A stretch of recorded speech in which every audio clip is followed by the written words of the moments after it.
नमस्कार। स्वागत है आपका हमारे इस YouTube चैनल ज्ञान यात्रा पर, जिसमें आज हम बात करने वाले हैं रामायण के एक महत्वपूर्ण किरदार सूर्पनखा के विषय में। सूर्पनखा, उनका अत्यंत सुंदर नाम मीनाक्षी है। मीनाक्षी इसलिए क्योंकि मीन के भांति आंखों वाली है। वो अत्यंत सुरीली, सुनहरी और चमकदार शरीर, जिसमें वह बड़ी ही आकर्षक और सुंदर नैनों वाली है। यह बड़ी चतुर, चालाक और दिव्य कन्या थी।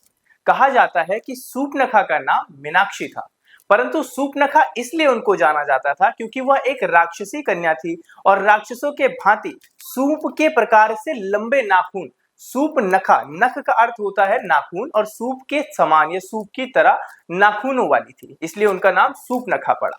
दूसरी कथा के अनुसार यह स्वर्गलोक में राजा इंद्र के सभा के बीच में एक अप्सरा के नाम से विख्यात थी। इनके पूर्व जन्म की कथा जो है उसमें इनका नाम नयनतारा था। नयनतारा के नाम से ये विख्यात एक अप्सरा, जो कि मेनका, उर्वशी, इन सभी प्रकार की अप्सराओं की भांति सुंदर और वहां पर सेवानिवृत्त थी।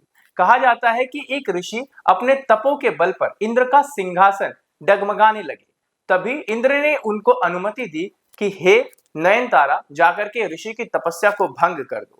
और उनकी अनुमति का पालन करने के लिए वह पृथ्वी लोक पर आकर के ऋषि की तपस्या को, तप को भंग करने के लिए उनके साथ में अपने शारीरिक बनावट या संरचना का प्रभाव दिखाने लगी या उनके मन को भटकाने लगी।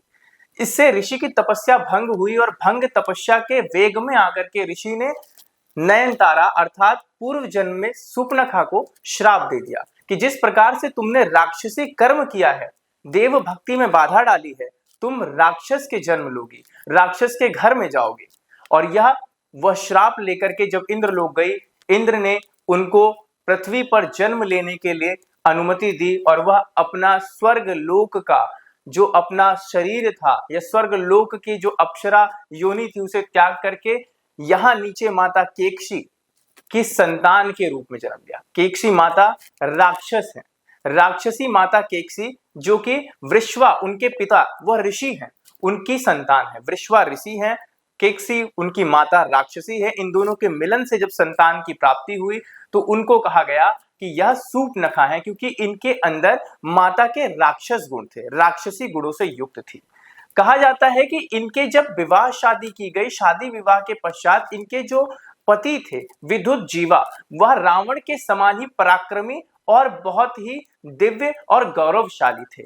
यह रावण की तरह ही प्रतिद्वंदी की तरह इंद्र के सिंहासन को प्राप्त करना और प्रत्येक दिन देवलोक पर चढ़ाई करने के लिए सोचते रहते थे। उनके पराक्रम से एक दिन रावण डर गए और रावण ने सोचा, यदि विद्युत जीवा ने इंद्र के सिंहासन को प्राप्त कर लिया या इंद्र का लोक जीत लिया तो उनका राजपाट तो वहीं कमजोर हो जाएगा या रावण को सभी कमजोर समझ लेंगे। इस डर के आवेग में आकर के रावण ने अपनी ही बहन के पति मतलब अपने ही जीजाजी का वध कर डाला। इस शोक को और इस दुख को देख करके जो नयनतारा, जिनका नाम मीनाक्षी या सूर्पनखा है, वह अत्यंत क्रोधित हुई और दुख में आ गई। वियोग में आकर के उन्होंने प्रण लिया कि जिस प्रकार से रावण ने उनके सुहाग को मार डाला है, एक दिन निश्चित तौर से रावण के नाश का कारण बनेगी और रावण की संपूर्ण राक्षसी शक्तियां और राज्य का हनन कर देगी। क्योंकि वह एक अबला अबोध नारी थी, वह अकेले रहती थी। उनको महाराजा रावण ने दंडक वन में भेज दिया राक्षसों के बीच रहने के लिए।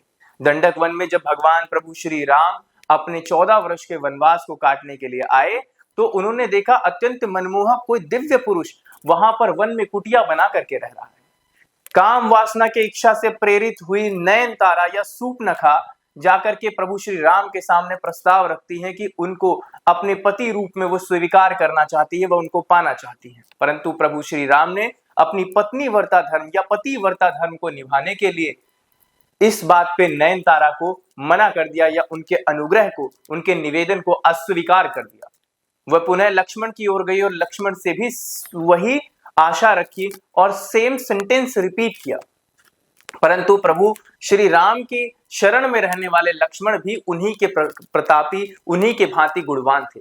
उन्होंने उनकी स्वीकृति को ठुकरा दिया और जब वह जिद करने लगी और देखा उन्होंने कि माता सीता के लिए यह सारी चीजें हो रही है कि प्रभु श्री राम ने ठुकराया, फिर लक्ष्मण जी ठुकरा रहे हैं, तो उन्होंने आवेग में आकर के माता सीता पर आक्रमण कर दिया। माता सीता पर हो रहे प्रभाव को देख करके या उनके प्रहार के कारणवश लक्ष्मण जी ने अपने तलवार को निकाला म्यान से और सूर्पनखा की नाक को काट दिया कि जब तुम नाक कटी हुई लेकर के अपने राज्य अपने लोक में पहुंचोगी तो वहां पर लोग तुम्हारी ठिठोली लेंगे, मजाक उड़ाएंगे, तब तुम्हें असली सत्यता का या धर्म का और सम्मान का पता चलेगा कि नारी शक्ति या सम्मान होता क्या है।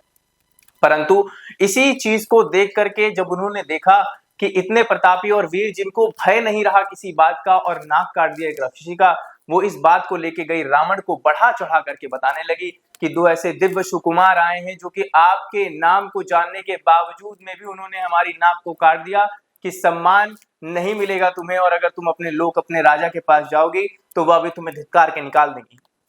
उसी का बदला लेने के लिए रावण ने प्रभु श्री राम से लड़ाई की, युद्ध किया और मारा गया।